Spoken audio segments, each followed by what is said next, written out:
أعوذ بالله من الشيطان الرجيم. بسم الله الرحمن الرحيم. لو أنزلنا هذا القرآن على جبل لرأيته خاشعا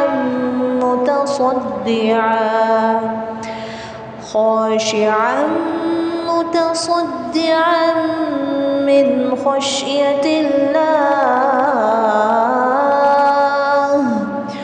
وتلك الأمثال نضربها للناس لعلهم يتفكرون. اللہ سبحانہ تعالیٰ فرماتے ہیں کہ اے لوگو، اگر ہم اس قرآن کو کسی پہاڑ پر نازل کرتے تو آپ اسے دیکھتے کہ اللہ کے خوف سے جھک کر پھٹ جاتا، اور ہم یہ مثالیں لوگوں کے لیے بیان کرتے ہیں تاکہ وہ غور کریں۔ ربی اشرح لی صدری ویسر لی امری واحلل عقدۃ من لسانی یفقہوا قولی واجعل لی وزیرا من اہلی ربی یسر ولا تعسر وتمم بالخیر وبک نستعین آمین یا الہی آمین۔ اللہم انفعنا بما علمتنا وعلمنا ما ينفعنا وزدنا علما۔ اللہم صلی علی محمد وعلی آل محمد کما صلیت علی ابراہیم وعلی آل ابراہیم انکا حمید مجید۔ اللہم بارک علی محمد وعلی آل محمد کما بارکت علی ابراہیم وعلی آل ابراہیم انکا حمید مجید۔ السلام علیکم ورحمۃ اللہ وبرکاتہ۔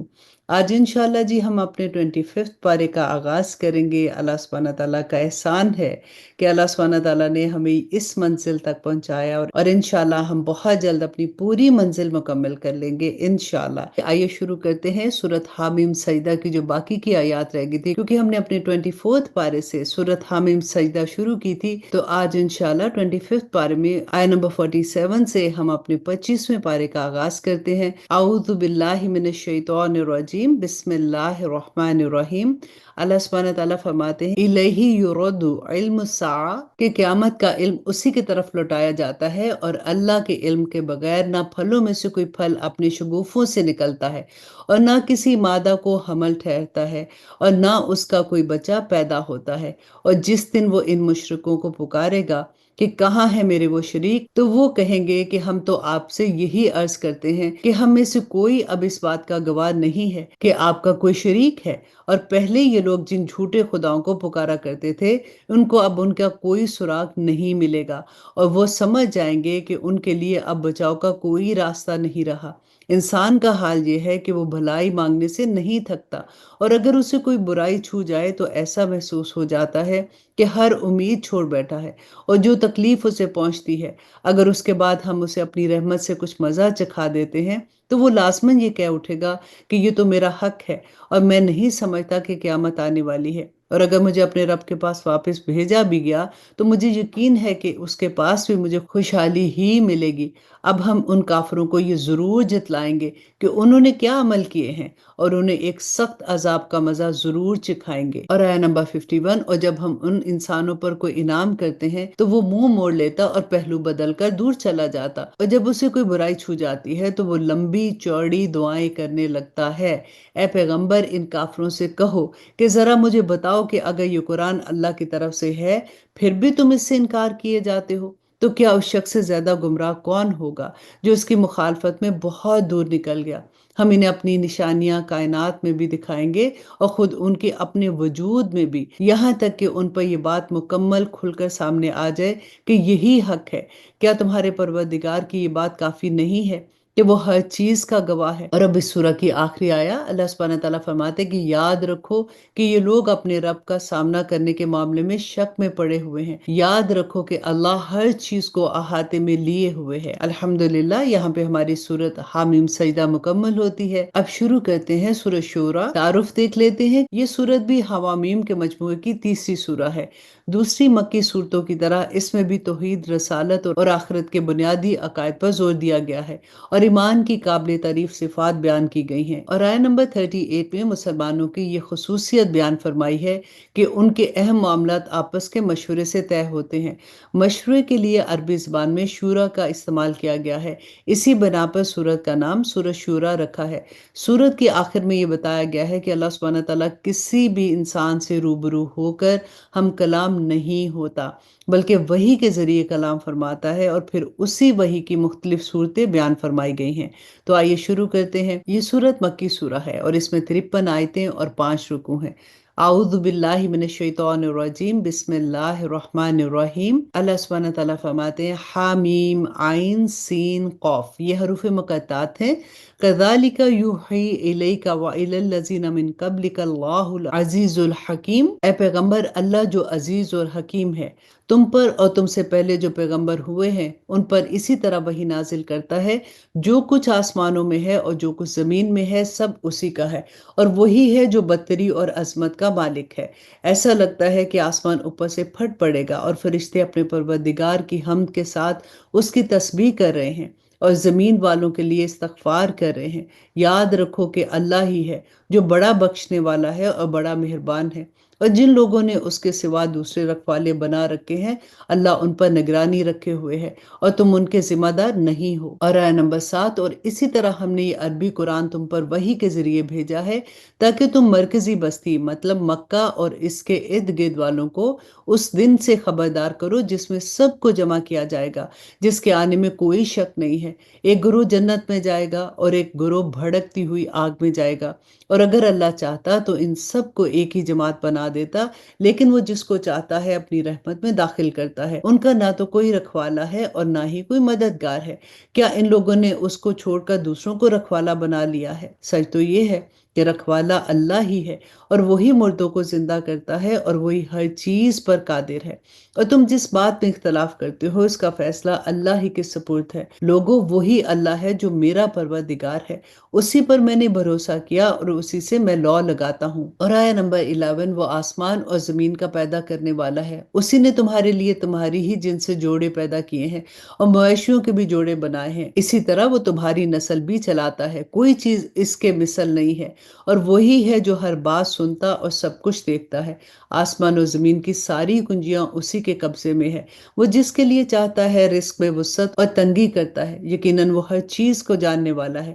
اس نے تمہارے لیے دین کا وہی طریقہ طے کیا جس کا حکم اس نے نوح کو دیا تھا، اور جو ہم نے اے پیغمبر تمہارے پاس وحی کے ذریعے بھیجا ہے، اور جس کا حکم ہم نے ابراہیم، موسیٰ اور عیسیٰ کو دیا تھا کہ تم دین کو قائم کرو اور اس میں تفرقہ نہ ڈالو۔ پھر بھی مشرکین کو وہ بات بہت مشکل لگتی ہے جس کی طرف تم انہیں دعوت دے رہے ہو۔ اللہ جس کو چاہتا ہے چن کر اپنی طرف کھینچ لیتا ہے، اور جو کوئی اس سے لو لگاتا ہے اسے وہ اپنے پاس پہنچا دیتا ہے۔ اور لوگوں نے آپس کی عداوتوں کی وجہ سے دین میں جو تفرقہ ڈالا ہے وہ اس کے بعد بھی ڈالا ہے جب ان کے پاس یقینی علم آ چکا۔ اور اگر تمہارے پروردگار کی طرف سے ایک مقررہ مدت تک کے لیے ایک بات پہلے سے طے نہ ہو جاتی تو ان کا فیصلہ ہو چکا ہوتا، اور ان لوگوں کے بعد جن کو کتاب کا وارث بنایا گیا ہے وہ اس کے بارے میں ایسے شک میں پڑے ہوئے ہیں جس نے انہیں خلجان میں ڈال دیا ہے۔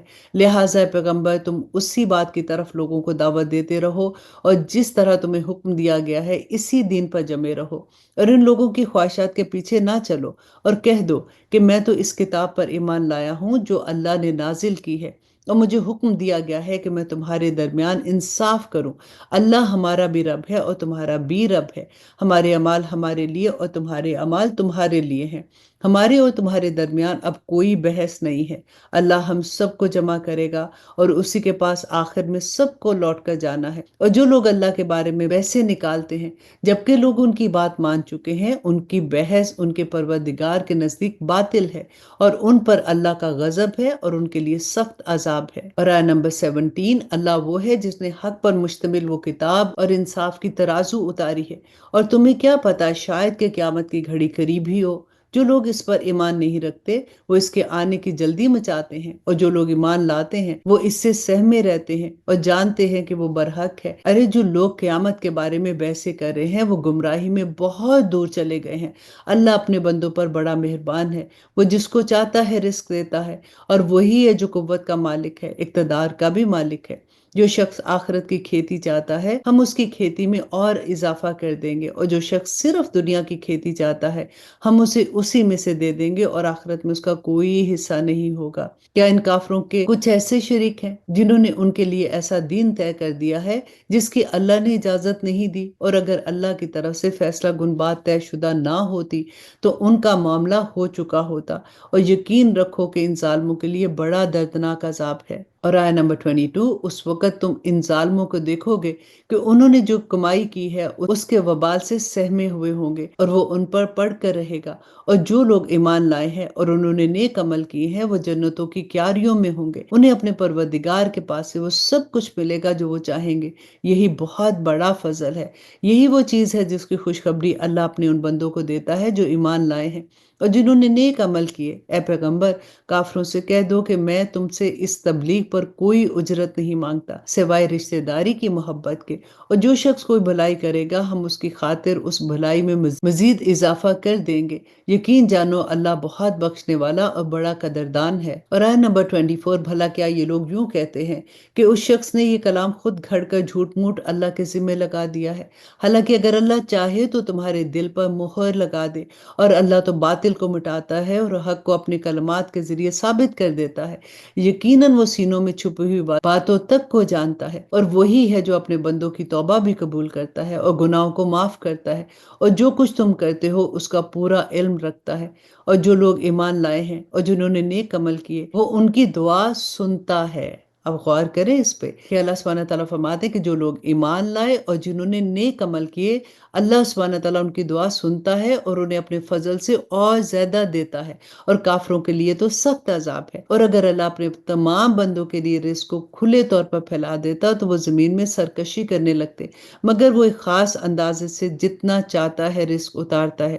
یقیناً وہ اپنے بندوں سے پوری طرح باخبر اور ان پر نظر رکھنے والا ہے، اور وہی ہے جو لوگوں کو نا امید ہونے کے بعد بارش برساتا اور اپنی رحمت پھیلا دیتا ہے، اور وہی ہے جو سب کا قابل تعریف رکھوالا ہے۔ اور آیہ نمبر 29، اور اس کی نشانیوں میں سے ہے آسمان اور زمینوں کی پیدائش، اور وہ جاندار جو اس نے ان دنوں میں پھیلا رکھے ہیں، اور وہ جب چاہے ان کو جمع کرنے کی پوری قوت رکھتا ہے، اور تمہیں جو کوئی مصیبت پہنچتی ہے وہ تمہارے اپنے ہاتھوں کے کیے ہوئے کاموں کی وجہ سے پہنچتی ہے۔ انڈر لائن کریں اس بات کو۔ اللہ سبحانہ تعالیٰ فرماتے کہ تمہیں جو کوئی مصیبت پہنچتی ہے وہ تمہارے اپنے ہاتھوں کے کیے ہوئے کاموں کی وجہ سے پہنچتی ہے، اور بہت سے کاموں سے تو وہ اللہ یوں ہی درگزر کر دیتا ہے، اور تمہاری مجال نہیں کہ زمین میں اللہ کو عاجز کر سکو، اور اللہ کے سوا تمہارا کوئی رکھوالا ہے ہی نہیں اور نہ ہی کوئی مددگار۔ اس کی نشانیوں میں سے ہے سمندر اور یہ پہاڑوں جیسے جہاز، اگر وہ چاہے تو ہوا کو ٹھہرا دے جس سے یہ سمندر کی پشت پر کھڑے کے کھڑے رہ جائے۔ یقیناً اس میں ہر اس انسان کے لیے بڑی نشانی ہے جو صبر سے کام لیتے ہیں اور شکر بھی کرتے ہیں۔ اور آیہ نمبر 35، اگر اللہ چاہے تو ان جہازوں کو لوگوں کے بعض اعمال کی وجہ سے تباہی کر دے اور بہت سو سے درگزر کر جائے، اور جو لوگ ہماری آیتوں میں جھگڑا ڈالتے ہیں انہیں پتہ چل جائے گا کہ ان کے لیے کوئی بچاؤ کی جگہ نہیں ہے۔ اور آیہ نمبر 36، غرض تمہیں جو کوئی چیز دی گئی ہے وہ دنیاوی زندگی کی پونجی ہے، اور جو کچھ اللہ کے پاس ہے وہ ان لوگوں کے لیے کہیں بہتر ہے اور پائیدار ہے جو ایمان لائے ہیں اور اپنے پروردگار پر بھروسہ کرتے ہیں، اور جو بڑے بڑے گناہوں اور بے حیائی کے کاموں سے پرہیز کرتے ہیں، اور جب ان کو غصہ آتا ہے تو وہ درگزر سے کام لیتے ہیں، اور جنہوں نے اپنے پروردگار کی بات مانی ہے اور نماز قائم کی ہے، اور ان کے معاملات آپس کے مشورے سے طے ہوتے ہیں، اور ہم نے انہیں جو رزق دیا ہے اس میں سے وہ نیکی کے کاموں میں خرچ کرتے ہیں، اور جب ان پر کوئی زیادتی ہوتی ہے تو وہ اپنا دفاع کرتے ہیں۔ اور پھر اللہ سبحانہ تعالیٰ فرماتے کہ کسی برائی کا بدلہ اسی جیسی برائی ہے، پھر بھی جو کوئی معاف کر دے اور اصلاح سے کام لے تو اس کا ثواب اللہ کے ذمہ ہے، یقیناً وہ ظالموں کو پسند نہیں کرتا۔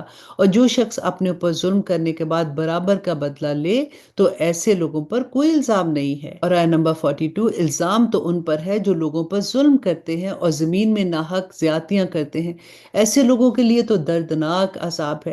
اور یہ حقیقت ہے کہ جو کوئی صبر سے کام لے اور درگزر کر جائے تو یہ بڑی ہمت کی بات ہے، اور جسے اللہ گمراہ کر دے تو اس کے بعد کوئی نہیں ہے جو اس کا مددگار بنے۔ اور جب ظالموں کو عذاب نظر آ جائے گا تو تم انہیں یہ کہتا ہوا دیکھو گے کہ واپس آنے کا کوئی راستہ ہے کیا، اور تم انہیں دیکھو گے کہ دوزخ کے سامنے انہیں اس طرح پیش کیا جائے گا کہ وہ ذلت کے مارے جھکے ہوئے دیکھ رہے ہوں گے، اور جو لوگ ایمان لا چکے ہیں وہ کہہ رہے ہوں گے کہ کیا واقعی اصل خسارے میں وہ لوگ ہیں جنہوں نے قیامت کے دن اپنے آپ کو اور اپنے گھر والوں کو خسارے میں ڈال دیا۔ یاد رکھو کہ ظالم لوگ ایسے عذاب میں ہوں گے جو ہمیشہ قائم رہے گا، اور ان کو ایسے کوئی مددگار میسر نہیں آئیں گے جو اللہ کو چھوڑ کر ان کی کوئی مدد کرے، اور جسے اللہ گمراہ کر دے اس کے لیے بچاؤ کا کوئی راستہ نہیں ہوتا۔ اور آیت نمبر 47، لوگوں اپنے پروردگار کی بات اس دن کے آنے سے پہلے پہلے مان لو جسے اللہ کی طرف سے ٹالا نہیں جائے گا۔ اس دن تمہارے لیے کوئی جائے پناہ نہیں ہوگی اور نہ تمہارے لیے پوچھ گچھ کا کوئی موقع ہوگا۔ اے پیغمبر، یہ لوگ اگر پھر بھی منہ موڑے تو ہم نے تمہیں ان پر نگران بنا کر نہیں بھیجا، تم پر بات پہنچا دینے کے سوا کوئی ذمہ داری نہیں ہے۔ اور انسان کا حال یہ ہے کہ جب ہم انسان کو اپنی طرف سے کوئی رحمت کا مزہ چکھا دیتے ہیں تو وہ اس پر اترا جاتا ہے، اور اگر خود اپنے ہاتھوں کے کرتوتوں کی وجہ سے اسے کوئی مصیبت پیش آ جاتی ہے تو وہی انسان پکا ناشکرا بن جاتا ہے۔ سارے آسمانوں اور زمین کی سلطنت اللہ ہی کی ہے۔ وہ جو چاہتا ہے پیدا کرتا ہے، جس کو چاہتا ہے لڑکیاں دیتا ہے، جس کو چاہتا ہے لڑکے دیتا ہے، یا پھر ان کو ملا جلا کر لڑکے بھی دیتا ہے اور لڑکیاں بھی دیتا ہے، اور جس کو چاہتا ہے بانجھ بنا دیتا ہے۔ اللہ اکبر!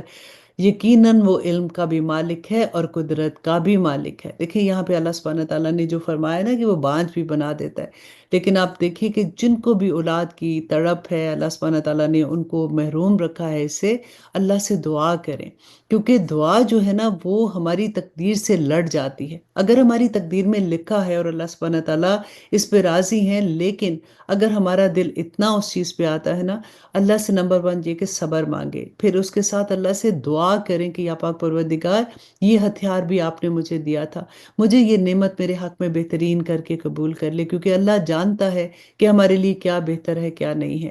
تو جب ہم کوئی ایسی چیز اللہ سے مانگتے ہیں جو اللہ کے فیصلہ ہو چکا ہوتا ہے، تو پھر یہ مانگا کرے کہ یا پاک پروردگار، اس دعا کو میرے حق میں بہترین کر کے قبول کر لینا۔ آمین۔ اللہ سبحانہ تعالیٰ ہر ایک کو اولاد کی نعمت سے نوازے، آمین ثم آمین۔ اور آیت نمبر 51، اللہ سبحانہ تعالیٰ فرماتے ہیں، اور کسی انسان میں یہ طاقت نہیں ہے کہ اللہ اس سے روبرو بات کرے سوائے اس کے کہ وہ وحی کے ذریعے ہو، یا کسی پردے کے پیچھے ہو، یا پھر وہ کوئی پیغام لانے والا فرشتہ بھیج دے اور وہ اس کے حکم سے جو وہ چاہے وحی کا پیغام پہنچا دے۔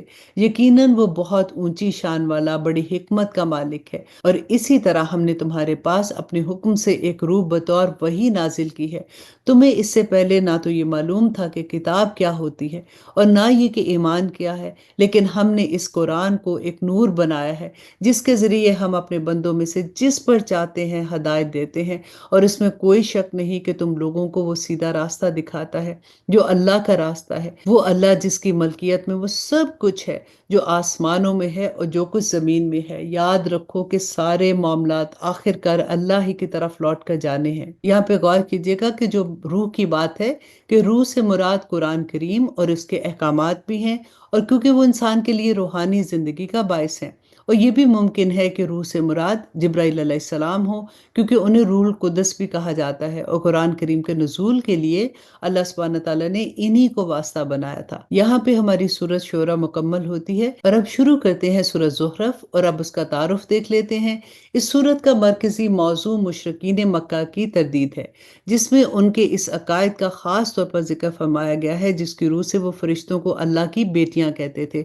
نیز وہ اپنے دین کو صحیح قرار دینے کے لیے یہ دلیل دیتے تھے کہ ہم تو اپنے باپ دادا کے اسی طریقے پر ہیں۔ اسی کے جواب میں اول تو یہ حقیقت واضح کی گئی ہے کہ قطعی عقائد کے معاملے میں باپ دادا کی تقلید بالکل غلط طرز عمل ہے، اور پھر حضرت ابراہیم علیہ السلام کا حوالہ دے کر فرمایا گیا کہ اگر باپ دادا ہی کے پیچھے چلنا ہے تو حضرت ابراہیم علیہ السلام کی پیروی کیوں نہیں کرتے، چونکہ انہوں نے شرک سے کھلم کھلا بیزاری کا اعلان فرمایا تھا۔ مشرکین رسول اللہ صلی اللہ علیہ وسلم پر جو اعتراض کیا کرتے تھے، اس صورت میں اس کا جواب بھی دیا گیا ہے۔ ان کا ایک اعتراض یہ تھا کہ اگر اللہ سبحانہ تعالیٰ کو کوئی پیغمبر بھیجنا ہی تھا تو کسی دولت مند سردار کو اس مقصد کے لیے کیوں نہیں نامزد کیا گیا۔ اللہ سبحانہ تعالیٰ نے اس صورت میں یہ واضح فرمایا ہے کہ دنیاوی مال و دولت کا انسان کے تقدس اور اللہ سبحانہ تعالیٰ کے قرب سے کوئی تعلق نہیں ہے۔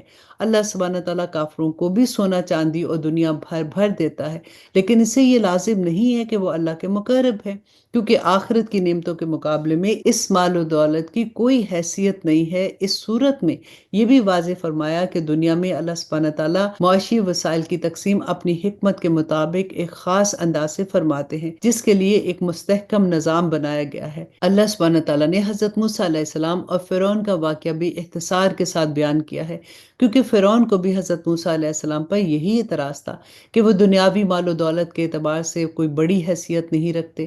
فرعون کے پاس سب کچھ ہے، لیکن انجام یہ ہوا کہ فرعون اپنے کفر کی وجہ سے غرق ہوا اور حضرت موسیٰ علیہ السلام غالب آ کر رہے۔ اس کے علاوہ اس صورت میں حضرت عیسیٰ علیہ السلام کا بھی مختصر تذکرہ ہے۔ زخرف عربی زبان میں سونے کو کہتے ہیں، اور اس سورت کی آیت نمبر 35 میں اس کا ذکر آیا ہے کہ اور اگر اللہ چاہتا تو سارے کافروں کو سونے ہی سونے سے نہال کر دیتا، اور اسی وجہ سے سورت کا نام بھی سورۃ زخرف رکھا ہے۔ اعوذ باللہ من الشیطان الرجیم، بسم اللہ الرحمن الرحیم، حامیم، یہ حروف مقطعات ہیں، والکتاب المبین۔ اللہ سبحانہ تعالیٰ فرماتے ہیں کہ قسم ہے اس واضح کتاب کی، ہم نے اسے عربی زبان کا قرآن بنایا ہے تاکہ تم سمجھو، اور حقیقت یہ ہے کہ وہ ہمارے پاس لوح محفوظ میں بڑے اونچے درجے کی حکمت سے بھری ہوئی کتاب ہے۔ بھلا کیا ہم منہ موڑ کر اس نصیحت نامے کو تم سے اس بنا پر ہٹا لیں کہ تم حد سے گزرے ہوئے لوگ ہو؟ اور کتنے ہی نبی ہم نے پہلے لوگوں پر بھی بھیجے ہیں، اور ان لوگوں کے پاس کوئی نبی ایسا نہیں آیا جس کا انہوں نے مذاق نہیں اڑایا۔ پھر جو لوگ ان مکہ والوں سے کہیں زیادہ زور آور تھے، ہم نے انہیں ہلاک کر دیا، اور ان پچھلے لوگوں کا حال پیچھے گزر چکا ہے۔ اور آیت نمبر 9، اور اگر تم ان مشرکوں سے پوچھو کہ سارے آسمان اور زمین کس نے پیدا کیے ہیں، تو وہ ضرور یہی کہیں گے کہ انہیں اس ذات نے پیدا کیا ہے جو اقتدار کا بھی مالک ہے اور علم کا بھی مالک ہے۔ یہ وہ ذات ہے جس نے تمہارے لیے زمین کو بچھونا بنایا، اور اس نے تمہارے لیے راستے بنائے تاکہ تم منزل تک پہنچ سکو، اور جس نے آسمانوں سے ایک خاص اندازے سے پانی اتارا، پھر ہم نے اس کے ذریعے ایک مردہ زمین کو نئی زندگی دی ہے۔ اسی طرح تمہیں قبروں سے نکال کر نئی زندگی عطا کی جائے گی، اور جس نے ہر طرح کے جوڑے پیدا کیے اور تمہارے لیے وہ کشتیاں اور چوپائے بنائے جن پہ تم سواری کرتے ہو۔ اور آیت نمبر 13 میں اللہ سبحانہ تعالیٰ فرماتے ہیں تاکہ تم ان کی پشت پر چڑھو، پھر جب ان پر چڑھ کر بیٹھ جاؤ تو اپنے پروردگار کی نعمت کو یاد کرو اور یہ کہو کہ پاک ہے وہ ذات جس نے اس سواری کو ہمارے بس میں دے دیا، ورنہ ہمیں یہ طاقت نہیں تھی کہ اس کو قابو میں لا سکتے، اور بے شک ہم اپنے پروردگار کی طرف لوٹ کر جانے والے ہیں۔ اور ان مشرک لوگوں نے یہ بات بنائی ہے کہ اللہ کا خود اس کے بندوں میں سے کوئی جز ہے۔ حقیقت یہ ہے کہ انسان کھلم کھلا ناشکرا ہے۔ اور آیت نمبر 16، بھلا کیا اللہ نے اپنی مخلوق میں سے اپنے لیے تو بیٹیاں پسند کی ہیں اور تمہارے لیے بیٹوں کو منتخب کیا ہے، حالانکہ ان میں سے کسی کو جب اس بیٹی کی ولادت کی خوشخبری دی جاتی ہے جو اس نے خدائے رحمان کی طرف منسوب کر رکھی تھی، تو اس کا چہرہ سیاہ پڑ جاتا ہے اور وہ دل ہی دل میں گھٹتا رہتا ہے۔ اور کیا اللہ نے ایسی اولاد پسند کی ہے جو زیوروں میں پالی پوسی جاتی ہے اور جو بحث مباحثے میں اپنی بات کھل کر بھی نہیں کہہ سکتی؟ اس کے علاوہ انہوں نے فرشتوں کو جو خدائے رحمان کے بندے ہیں مؤنث بنا دیا ہے۔ کیا یہ لوگ اس کی تخلیق کے وقت موجود تھے؟ ان کا یہ دعویٰ لکھ لیا جائے گا اور ان سے باز پرس ہوگی، اور یہ کہتے ہیں کہ اگر خدائے رحمان چاہتا تو ہم ان فرشتوں کی عبادت نہ کرتے، اور ان کو اس بات کی حقیقت کا ذرا بھی علم نہیں ہے، اور ان کا کام اس کے سوا کچھ نہیں کہ اندازوں کے تیر چلاتے ہیں۔ اور آیت نمبر 21 میں اللہ سبحانہ تعالیٰ فرماتے ہیں کیا بھلا ہم نے انہیں اس سے پہلے کوئی کتاب دی تھی جسے یہ تھامے بیٹھے ہیں؟ نہیں، بلکہ ان کا کہنا یہ ہے کہ ہم نے اپنے باپ دادا کو ایک ایسے طریقے پر پایا ہے اور ہم انہی کے نقش قدم کے مطابق ٹھیک ٹھیک راستے پر جا رہے ہیں۔ اور اے پیغمبر، ہم نے تم سے پہلے بھی کسی بستی میں کوئی خبردار کرنے والا پیغمبر بھیجا تو وہاں کے دولت مندوں نے یہی کہا کہ ہم نے اپنے باپ دادا کو ایک طریقے پر پایا ہے اور ہم انہی کے نقش قدم پر چل رہے ہیں۔ پیغمبر نے کہا کہ تم نے اپنے باپ دادوں کو جس طریقے پر پایا ہے، اگر میں تمہارے پاس اس سے زیادہ ہدایت کی بات لے لے کر آیا ہوں تو کیا پھر بھی تم اپنے طریقے پر چلے جاؤ گے؟ انہوں نے جواب دیا کہ تم جو پیغام دے کر بھیجے گئے ہو ہم تو اس کو ماننے والے ہی نہیں ہیں۔ نتیجہ یہ ہوا کہ ہم نے ان سے انتقام لیا۔ اب دیکھ لو کہ جھٹلانے والوں کا انجام کیسا ہوا۔ اور آیہ نمبر 26 اللہ سبحانہ تعالیٰ فرماتے ہیں، اور وہ وقت یاد کرو جب ابراہیم نے اپنے باپ اور اپنی قوم سے کہا تھا کہ میں اس چیز سے بیزار ہوں جس کی تم عبادت کرتے ہو، سوائے اس ذات کی جس نے مجھے پیدا کیا، چنانچہ وہی میری رہنمائی کرتا ہے۔ اور ابراہیم نے اپنے عقیدے کو ایسی بات بنا دیا جو اس کی اولاد میں باقی رہی تاکہ لوگ شرک سے باز آ جائیں۔ پھر بھی بہت سے لوگ باز نہیں آتے، اس کے باوجود بھی کہ ان کو اور ان کے باپ دادوں کو زندگی کے فائدے دیے گئے، یہاں تک کہ ان کے پاس حق کو صاف صاف ہدایت دینے والا پیغمبر بھی آ گیا، اور جب وہ حق ان کے پاس آیا تو کہنے لگے کہ یہ تو جادو ہے، اور ہم اس کا انکار کرتے ہیں، اور کہنے لگے کہ یہ قرآن دو بستیوں میں سے کسی بڑے آدمی پر کیوں نازل نہیں ہوا۔ اللہ سبحانہ تعالیٰ فرماتے ہیں کہ بھلا کیا یہ لوگ ہیں جو تمہارے پروردگار کی رحمت تقسیم کریں گے؟ اور دنیاوی زندگی میں ان کی روزی کے ذریعے بھی ہم نے ہی ان کے درمیان تقسیم کر رکھے ہیں، اور ہم نے ہی ان میں سے ایک کو دوسرے پر درجات میں فوقیت دی ہے تاکہ وہ ایک دوسرے سے کام لے سکے، اور تمہارے پروردگار کی رحمت تو اس دولت سے کہیں بہتر چیز ہے جو یہ جمع کر رہے ہیں۔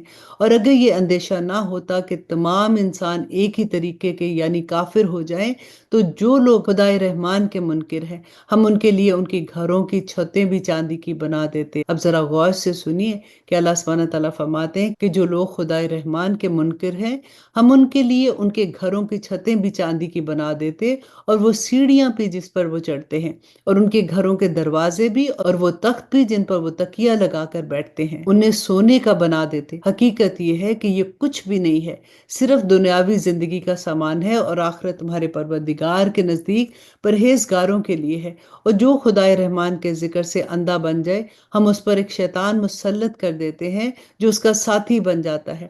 ایسے شیاطین ان کو راستے سے روکتے رہتے ہیں اور وہ سمجھتے ہیں کہ ہم ٹھیک راستے پر ہیں، یہاں تک کہ جب ایسا شخص ہمارے پاس آئے گا تو اپنے شیطان ساتھی سے کہے گا کہ کاش میرے اور تمہارے درمیان مشرق و مغرب کا فاصلہ ہوتا، کیونکہ تو بہت ہی برا ساتھی تھا۔ اور آیہ نمبر 39، اور آج جب تم ظلم کر چکے ہو تو تمہیں یہ بات ہرگز کوئی فائدہ نہیں پہنچائے گی کہ تم عذاب میں ایک دوسرے کے شریک ہو۔ تو پھر اے پیغمبر، کیا تم بہروں کو سناؤ گے یا اندھوں کو ان لوگوں کو راستے پر لاؤ گے جو کھلی گمراہی میں پڑے ہوئے ہیں؟ اب تو یہی ہوگا کہ اگر ہم تمہیں دنیا سے اٹھا لیں تب بھی ہم ان سے بدلہ لینے والے ہیں، یا اگر تمہیں بھی وہ عذاب دکھائیں جس کا ہم نے ان سے وعدہ کیا ہے تب بھی ہمیں ان پر ہر طرح کی قدرت حاصل ہے، لہٰذا تم پر جو وحی نازل کی گئی ہے اسے مضبوطی سے تھامے رکھو، یقیناً تم سیدھے راستے پر ہو۔ حقیقت یہ ہے کہ یہ وحی تمہارے لیے اور تمہاری قوم کے لیے ایک نیک نامی کا ذریعہ ہے، اور تم سب سے پوچھا جائے گا کہ تم نے اس کا کیا حق ادا کیا ہے۔ اور آیہ نمبر 45، اور تم سے پہلے ہم نے اپنے جو پیغمبر بھیجے ہیں ان سے پوچھ لو کہ کیا ہم نے خدائے رحمان کے سوا کوئی اور معبود بھی مقرر کیے تھے جن کی عبادت کرتے ہیں؟ اور ہم نے موسیٰ کو اپنی نشانیاں دے کر اور فرعون اور اس کے سرداروں کے پاس بھیجا تھا، چنانچہ موسیٰ نے کہا کہ میں رب العالمین کا بھیجا ہوا پیغمبر ہوں۔ پھر جب انہوں نے ہماری نشانیاں اس کے سامنے پیش کی تو وہ اس کا مذاق اڑانے لگے، اور ہم انہیں جو نشانیاں دکھاتے وہ پہلی نشانیوں سے بڑھ چڑھ کر ہوتی، اور ہم نے انہیں عذاب میں بھی پکڑا تاکہ وہ باز آ جائیں۔ اور وہ یہ کہنے لگے کہ اے جادوگر، تم سے تمہارے پروردگار نے جو وعدہ کر رکھا ہے اس کا واسطہ دے کر اس سے ہمارے لیے دعا کرو، ہم یقیناً راہ راست پر آ جائیں گے۔ پھر جب ہم ان سے عذاب کو دور کر دیتے تو پل بھر میں وہ اپنا وعدہ توڑ ڈالتے تھے۔ اور آیہ نمبر 51، اور فرعون نے اپنی قوم کے درمیان پکار کر کہا کہ اے میری قوم، کیا مصر کی سلطنت میرے قبضے میں نہیں ہے؟ اور دیکھو کہ یہ دریا میرے نیچے بہ رہے ہیں، کیا تمہیں دکھائی نہیں دیتا؟ یا پھر مانو کہ میں اس شخص سے کہیں بہتر ہوں جو بڑا حقیر قسم کا ہے اور اپنی بات کھل کر کہنا بھی اس کے لیے مشکل ہے۔ بھلا اگر یہ پیغمبر ہے تو اس پر سونے کے کنگر کیوں نہیں ڈالے گئے، یا پھر اس کے ساتھ فرشتے پر باندھے کیوں نہیں آئے؟ اس طرح اس نے اپنی قوم کو بیوقوف بنایا اور انہوں نے اس کا کہنا مان لیا۔ حقیقت یہ ہے کہ وہ سب گناہ گار لوگ تھے، چنانچہ جب انہوں نے ہمیں ناراض کر دیا تو ہم نے ان سے انتقام لیا اور ان سب کو غرق کر دیا، اور ہم نے انہیں گئی گزری قوم اور بعد والوں کے لیے عبرت کا نمونہ بنا دیا۔ اور آیہ نمبر 57، اور جب عیسیٰ ابن مریم کی مثال دی گئی تو تمہاری قوم کے لوگ یک بار شور مچانے لگے اور کہنے لگے کہ ہمارے معبود بہتر ہیں یا وہ۔ انہوں نے تمہارے سامنے یہ مثال محض کٹ جہتی کے لیے رکھی ہے، بلکہ یہ لوگ ہیں جو جھگڑالو ہیں۔ وہ یعنی حضرت عیسیٰ علیہ السلام تو بس ہمارے ایک بندے تھے جن پر ہم نے انعام کیا تھا اور بنی اسرائیل کے لیے انہیں ایک نمونہ بنایا تھا۔ اور آیہ نمبر 60، اگر ہم چاہیں تو تمہاری جگہ فرشتے پیدا کر دے جو زمین میں ایک دوسرے کے جانشی بن کر رہا کریں، اور یقین رکھو کہ وہ یعنی حضرت عیسیٰ علیہ السلام قیامت کی ایک نشانی ہے، اس لیے تم اس میں شک نہ کرو اور میری بات مانو جو سیدھی راہ ہے، اور ایسا ہرگز نہ ہونے پائے کہ شیطان تمہیں اس راستے سے روک دے۔ یقین جانو کہ شیطان تمہارا کھلا دشمن ہے۔ آیہ نمبر 63، اور جب عیسیٰ کھلی ہوئی نشانیاں لے کر آئے تو انہوں نے لوگوں سے کہا کہ میں تمہارے پاس دنائی کی بات لے کر آیا ہوں، اس لیے لائے ہوں کہ تمہارے سامنے کچھ وہ چیزیں واضح کر دوں جس میں تم اختلاف کرتے ہو، لہٰذا تم اللہ سے ڈرو اور میری بات مانو۔ یقیناً اللہ ہی میرا بھی رب ہے، تمہارا بھی رب ہے، اس لیے اس کی عبادت کرو، یہی سیدھا راستہ ہے۔ پھر بھی ان میں سے کئی گروہوں نے اختلاف پیدا کیا، چنانچہ ان ظالموں کے لیے ایک دردناک دن کے عذاب کی وجہ سے بڑی خرابی ہو گئی۔ یہ لوگ بس اس بات کا انتظار کر رہے ہیں کہ قیامت ان کے سامنے اچانک آ کھڑی ہو اور انہیں خبر بھی نہ ہو۔ اس دن تمام دوست ایک دوسرے کے دشمن ہوں گے، اللہ اکبر، سوائے متقی لوگوں کے، جن سے کہا جائے گا کہ اے میرے بندو، آج تم پر نہ کوئی خوف طاری ہے اور نہ تم غمگین ہوگے۔ اے میرے وہ بندو جو ہماری آیتوں پر ایمان لائے تھے اور فرما بردار رہے تھے، تم بھی اور تمہاری بیویاں بھی خوشی سے چمکتے چہروں کے ساتھ جنت میں داخل ہو جاؤ، الحمدللہ۔ اور آیہ نمبر 71، ان کے آگے سونے کے پیالے اور گلاس گردش میں لائے جائیں گے، اور اس جنت میں ہر وہ چیز ہوگی جس کی دلوں کو خواہش ہوگی اور جس سے آنکھوں کو لذت حاصل ہوگی۔ ان سے کہا جائے گا کہ جنت میں تم ہمیشہ رہو، اور یہ وہ جنت ہے جس کا تمہیں اپنے اعمال کے بدلے میں وارث بنایا گیا ہے۔ اس میں تمہارے لیے بہت میوے ہیں جن میں سے تم کھاؤ گے، البتہ جو لوگ مجرم ہیں وہ دوزخ کے عذاب میں ہمیشہ ہمیشہ رہیں گے۔ وہ عذاب ان کے لیے ہلکا نہیں پڑنے دیا جائے گا اور وہ اس میں مایوس پڑے رہیں گے۔ اور ہم نے ان پر کوئی ظلم نہیں کیا، لیکن وہ خود اپنے اوپر ظلم کرتے تھے، اور وہ دوزخ کے فرشتے سے پکار کر کہیں گے کہ اے مالک، کہ تمہارا پروردگار ہمارا کام ہی تمام کر دے۔ وہ کہے گا کہ تمہیں اسی حال میں رہنا ہے، ربنا لا تجعلنا منہم۔ آیہ نمبر 78، اور حقیقت یہ ہے کہ ہم تمہارے پاس حق بات لے کر آئے ہیں، لیکن تم میں سے اکثر لوگ حق کی بات کو برا سمجھتے ہیں۔ ہاں، کیا ان لوگوں نے کچھ کرنے کا فیصلہ کر لیا ہے؟ اچھا، تو ہم بھی کچھ کرنے کا فیصلہ کرنے والے ہیں۔ کیا انہوں نے یہ سمجھ رکھا ہے کہ ہم ان کی خفیہ باتیں اور ان کی سرگوشیاں نہیں سنتے؟ کیسے نہیں سنتے؟ اس کے علاوہ ہمارے فرشتے ان کے پاس ہے، وہ سب کچھ لکھتے رہتے ہیں۔ اے پیغمبر کہہ دو کہ اگر خدائے رحمان کی کوئی اولاد ہوتی تو سب سے پہلا عبادت کرنے والا میں ہوتا۔ وہ جو آسمانوں اور زمینوں کا بھی مالک ہے، عرش کا بھی مالک ہے، وہ ان تمام باتوں سے پاک ہے جو یہ بنایا کرتے ہیں۔ لہٰذا اے پیغمبر انہیں اپنے حال پر چھوڑ دو اور یہ ان باتوں میں ڈوبے رہیں اور ہنسی کھیل کرتے رہیں، یہاں تک کہ وہ اپنے اس دن سے جا ملے جس کا ان سے وعدہ کیا گیا ہے۔ وہی اللہ ہے جو آسمان میں بھی معبود ہے اور زمین میں بھی معبود ہے، اور وہی ہے جو حکمت کا بھی مالک ہے اور علم کا بھی مالک ہے، اور بڑی شان ہے اس کی جس کے قبضے میں آسمان و زمین اور اس کے درمیان تمام چیزیں اسی کی سلطنت میں ہیں، اور اسی کے پاس قیامت کا علم ہے اور اسی کے پاس تم سب کو واپس لوٹ کر جانا ہے۔ اور یہ لوگ اسے چھوڑ کر جن معبودوں کو پکارتے ہیں انہیں کوئی سفارش کرنے کا اختیار نہیں ہوگا، ہاں البتہ جن لوگوں نے حق بات کی گواہی دی ہوگی اور انہیں اس کا علم بھی ہوگا۔ اور آیہ نمبر 87، اور اگر تم ان لوگوں سے پوچھو کہ ان کو کس نے پیدا کیا ہے تو وہ ضرور یہی کہیں گے کہ اللہ نے، اس کے باوجود کوئی انہیں کہاں سے اندھا چلا رہا ہے۔ اور اللہ کو پیغمبروں کی اس بات کا بھی علم ہے، اور اللہ کو پیغمبروں کی اس بات کا بھی علم ہے کہ وہ یہ دعا کرتے تھے کہ یا رب، یہ ایسے لوگ ہیں جو ایمان نہیں لاتے ہیں۔ اور اب اس سورہ کی آخری آیہ اللہ سبحانہ تعالیٰ فرماتے ہیں کہ لہٰذا اے پیغمبر تم ان کی پرواہ نہ کرو اور کہہ دو کہ سلام، کیونکہ عنقریب تمہیں سب خود پتہ چل جائے گا۔ الحمدللہ، یہاں پہ ہماری سورہ زخرف مکمل ہوتی ہے، اور اب شروع کرتے ہیں سورہ دخان، اور اس کا تھوڑا سا تعارف دیکھ لیتے ہیں کہ روایات کے مطابق یہ سورت اس وقت نازل ہوئی جب اللہ سبحانہ تعالیٰ نے مکہ مکرمہ کے کافروں کو متنبہ کرنے کے لیے ایک شدید قحط میں ان کو مبتلا فرمایا تھا۔ اس موقع پر لوگ چمڑا تک کھانے پر مجبور ہو گئے تھے، اور ابو سفیان کے ذریعے کافروں نے رسول اللہ صلی اللہ علیہ وسلم وسلم سے درخواست کی تھی کہ قحط دور کرنے کے لیے اللہ سبحانہ تعالیٰ سے دعا کریں، اور ہم وعدہ کرتے ہیں کہ اگر قحط دور ہو گیا تو ہم ایمان لے آئیں گے۔ رسول اللہ صلی اللہ علیہ وسلم نے دعا فرمائی اور اللہ سبحانہ تعالیٰ نے قحط سے نجات عطا کر دی۔ لیکن جب قحط دور ہو گیا تو یہ کافر لوگ اپنے وعدے سے پھر گئے اور ایمان نہیں لائے۔ اس واقعہ کا تذکرہ اس سورت کی آیت نمبر 10 سے 15 میں آیا ہے، اور اس سلسلے میں یہ فرمایا گیا ہے کہ ایک دن آسمان پر دھواں ہی دھواں نظر آئے گا۔ اس کا مطلب انشاءاللہ اس آیت کی تفسیر میں آپ لوگ دیکھیں گے، کیونکہ ابھی ہم لوگ صرف دورہ قرآن کر رہے ہیں، اس لیے ہم کوشش کر رہے ہیں کہ کم وقت میں آپ تک وہ ساری بات پہنچا دیں جو صرف قرآن کے لفظی ترجمہ ہے۔ اسی وجہ سے سورت کا نام بھی سورت دخان ہے، اور اس سورت کے باقی مضامین جو ہیں وہ توحید، رسالت اور آخرت پر مبنی ہے۔ یہ سورت مکی سورہ ہے، اس میں 59 آیات ہیں اور 3 رکوع ہیں۔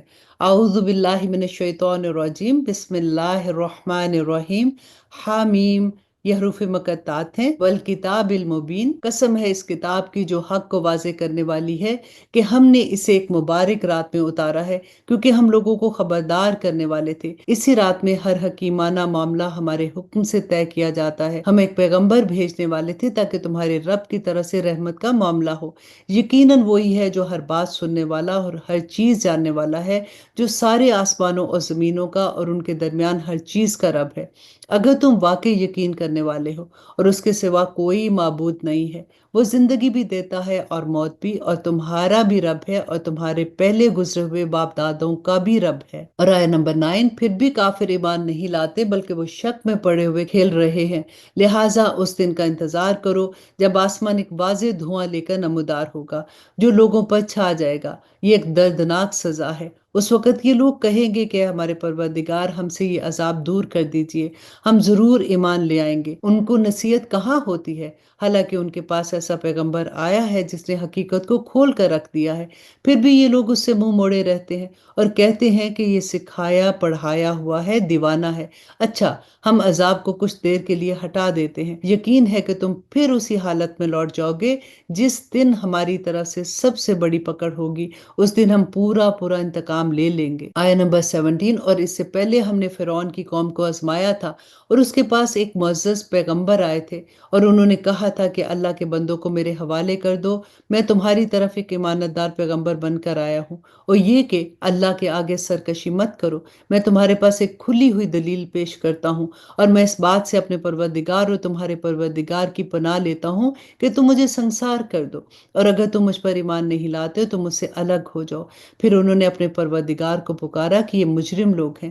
اللہ سبحانہ تعالیٰ نے فرمایا کہ اچھا، تم میرے بندوں کو لے کر راتوں رات روانہ ہو جاؤ، تمہارا پیچھا ضرور کیا جائے گا، اور تم سمندر کو ٹھہرا ہوا چھوڑ دینا، یقیناً یہ لشکر ڈوب جائے گا۔ اور آیت نمبر 25، کتنے باغات اور چشمے تھے جو یہ لوگ چھوڑ گئے، اور کتنے کھیت و شاندار مکانات، اور عیش کے کتنے سامان جس میں وہ مزہ کرتے تھے، ان کا انجام اسی طرح ہوا، اور ہم نے ان سب چیزوں کا وارث ایک دوسری قوم کو بنا دیا۔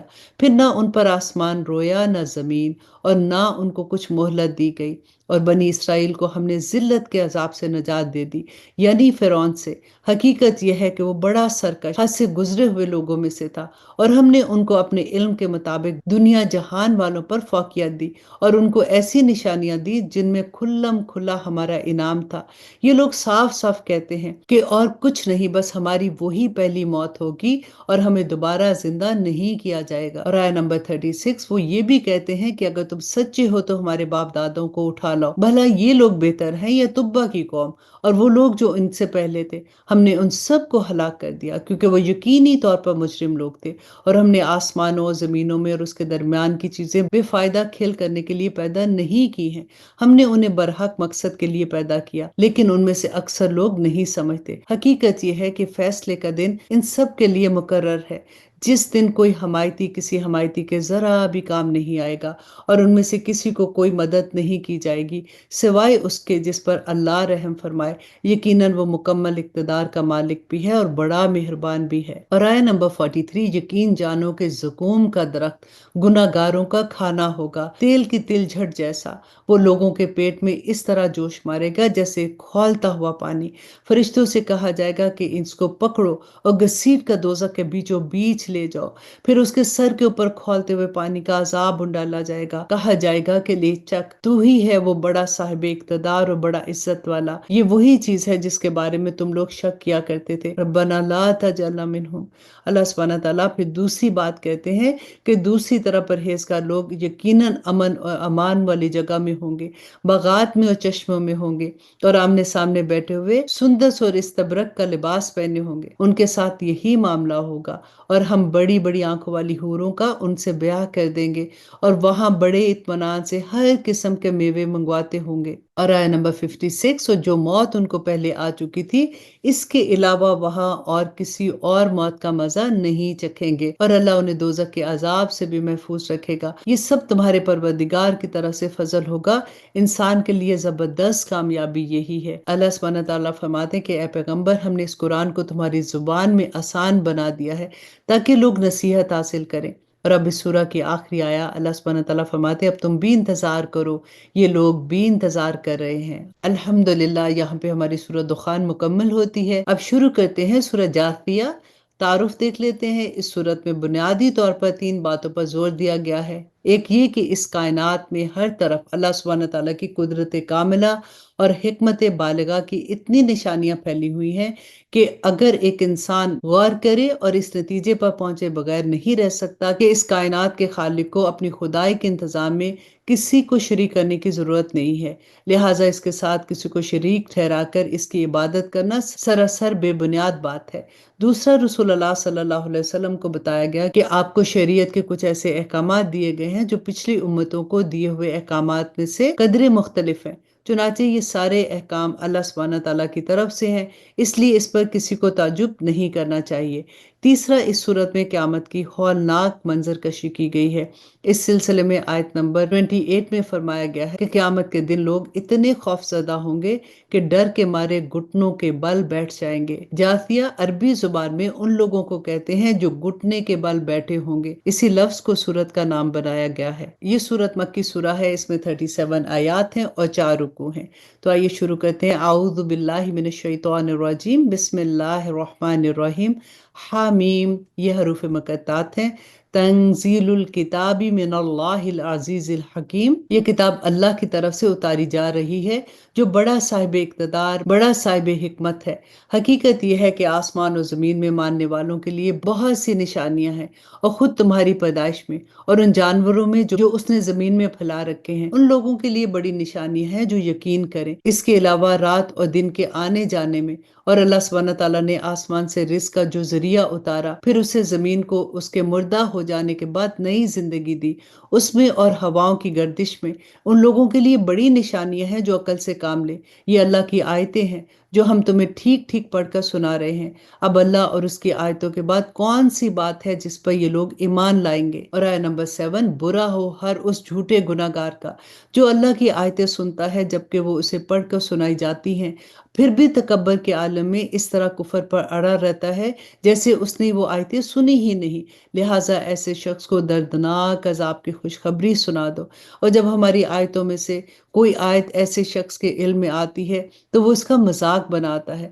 ایسے لوگوں کو وہ عذاب ہوگا جو ذلیل کر کے رکھ دے گا، ان کے آگے جہنم ہے، اور جو کچھ انہوں نے کمایا نہ وہ ان کے کام آئے گا اور نہ وہ کام آئیں گے جن کو انہوں نے اللہ کے بجائے اپنا رکھوالا بنایا ہوا ہے، اور ان کے حصے میں ایک زبردست عذاب آئے گا۔ یہ قرآن سراپا ہدایت ہے، اور جن لوگوں نے اپنے پروردگار کی آیتوں کا انکار کیا ہے ان کے لیے بلا کا دردناک عذاب ہوگا۔ اللہ وہ ہے جس نے سمندر کو تمہارے کام میں لگا دیا تاکہ اس کے حکم سے اس میں کشتیاں چلیں، اور تاکہ تم اس کا فضل تلاش کرو، اور تاکہ تم شکر ادا کرو۔ اور آیہ نمبر 13، اور آسمانوں اور زمینوں میں جو کچھ ہے اس سب کو اس نے اپنی طرف سے تمہارے کام لگا رکھا ہے، یقیناً اس میں ان لوگوں کے لیے بڑی نشانیاں ہیں جو غور و فکر کرتے ہیں۔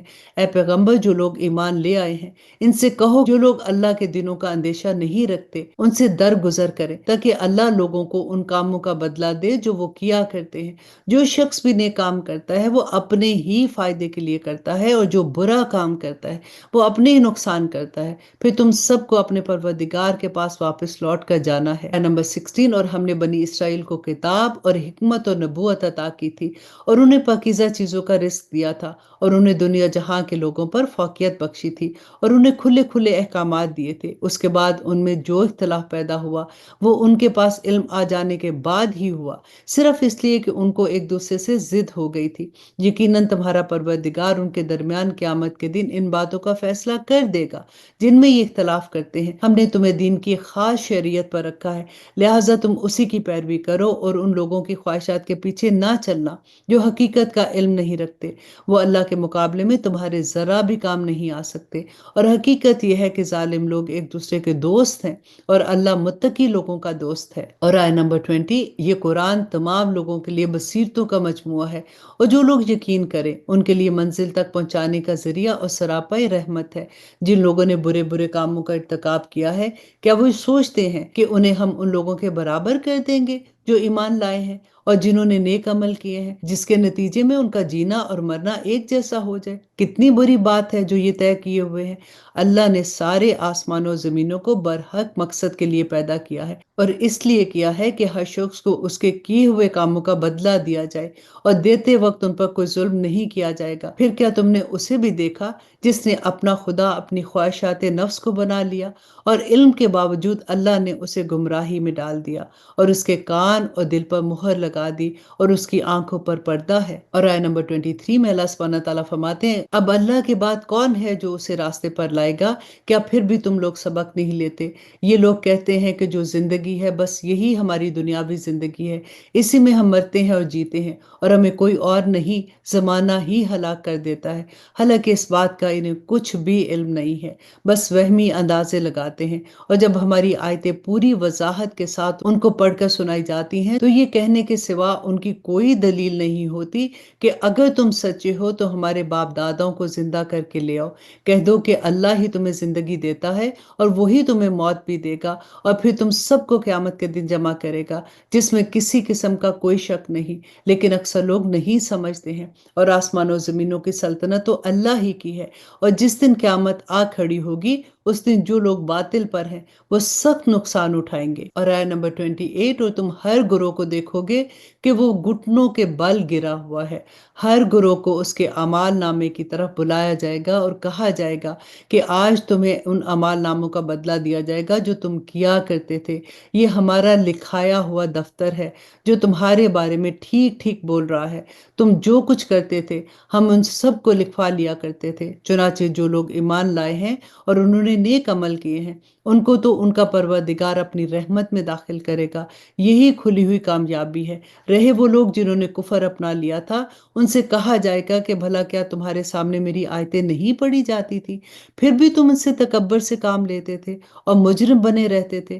اور جب تم سے کہا جاتا تھا کہ اللہ کا وعدہ سچا ہے اور قیامت بھی حقیقت ہے جس میں کوئی شک نہیں، تو تم یہ کہتے تھے کہ ہم نہیں جانتے کہ قیامت کیا ہوتی ہے، اس کے بارے میں ہم جو کچھ خیال کرتے تھے بس ایک گمان سا ہوتا ہے اور ہمیں یقین بالکل نہیں آتا۔ آیت نمبر 33 میں اللہ سبحانہ تعالیٰ فرماتے ہیں، اور اس موقع پر انہوں نے جو اعمال کیے تھے ان کی برائیاں کھل کر ان کے سامنے آ جائیں گی، اور جس چیز کا وہ مذاق اڑاتے تھے وہی ان کو گھیر لے گی، اور ان سے کہا جائے گا کہ آج ہم تمہیں اس طرح بلا دیں گے جیسے تم نے یہ بات بھلا ڈالی تھی کہ تمہیں اپنے اس دن کا سامنا کرنا ہوگا، اور تمہارا ٹھکانہ آگ ہے، اور تمہیں کسی قسم کے مددگار میسر نہیں آئیں گے۔ یہ سب اس لیے کہ تم نے اللہ کی آیتوں کا مذاق بنایا تھا اور دنیاوی زندگی نے تمہیں دھوکے میں ڈال دیا تھا۔ چنانچہ آج ایسے لوگوں کو دوزخ سے نہ تو نکالا جائے گا اور نہ ہی ان سے معافی مانگنے کو کہا جائے گا۔ اللہ سبحانہ تعالیٰ فرماتے ہیں کہ تعریف تو تمام کی تمام اللہ کی ہے جو سارے آسمانوں کا مالک ہے، زمین کا بھی مالک ہے اور تمام جہانوں کا بھی مالک ہے۔ اور اب اس سورہ کی آخری آیا، بلکہ اس پارہ کی بھی آخری آیا ہے، اللہ سبحانہ تعالیٰ فرماتے ہیں کہ اور تمام تر بڑائی اسی کو حاصل ہے، آسمان میں بھی اور زمین میں بھی، اور وہی ہے جس کا اقتدار بھی کامل ہے اور جس کی حکمت بھی کامل ہے۔ الحمدللہ ہمارا 25واں پارہ بھی مکمل ہوتا ہے۔ اللہ سبحانہ تعالیٰ سے دعا کرتے ہیں کہ یا پاک پروردگار ہم نے جو کچھ پڑھا ہے اسے ہمارے عمل میں ڈھال دیں۔ دعا کیا کریں کہ اللہم ارزقنی التفکر والتدبر لما یتلوہ لسانی من کتابک والفہم لہ والمعرفۃ بمعانی والنظر فی عجائب والعمل بذلک ما بقیت انک علی کل شیء قدیر آمین ثم آمین۔ اجازت دیجیے، سبحان ربک رب العزت عما یصفون وسلام علی المرسلین والحمد للہ رب العالمین۔ السلام علیکم ورحمۃ اللہ وبرکاتہ۔ آپ لوگوں سے میں ریکویسٹ کروں گی کہ آپ ہمارے چینل اسلام ود عائشہ کو سبسکرائب کر لیں تاکہ آپ کو وقت پر پتہ چلے کہ کون سا کورس کب ہو رہا ہے، کیونکہ جب بعد میں آپ کا میسج آتا ہے تو ہمارا کورس آلریڈی سٹارٹ ہو چکا ہوتا ہے، پھر آپ کو 1 سال انتظار کرنا پڑتا ہے۔ اس لیے ہمارے چینل کو سبسکرائب کر لیجئے تاکہ آپ لوگوں کو وقت پر انفارمیشن مل جائے۔ السلام علیکم ورحمۃ اللہ وبرکاتہ۔